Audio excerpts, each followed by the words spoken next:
દાંતીવાડા તાલુકાના પાથાવાડા ગામે ચોરીની એક મોટી ઘટના સામે આવી છે।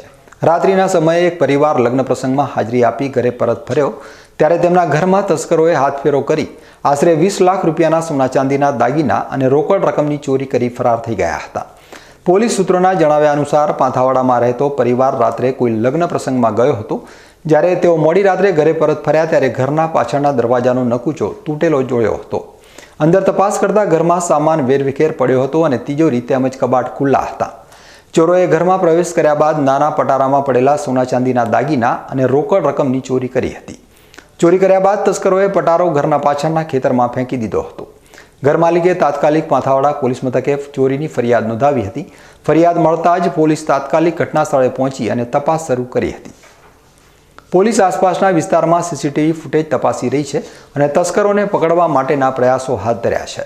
લગ્ન પ્રસંગમાં ગયેલા પરિવારના ઘરે આટલી મોટી ચોરી થતાં ગામમાં ચકચાર મચી ગઈ છે।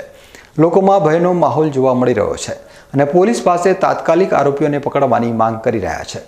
આ ઘટનાથી વિસ્તારમાં રાત્રિના સમયે પોલીસ પેટ્રોલિંગ વધારવાની જરૂરિયાત પણ ઊભી થઈ છે।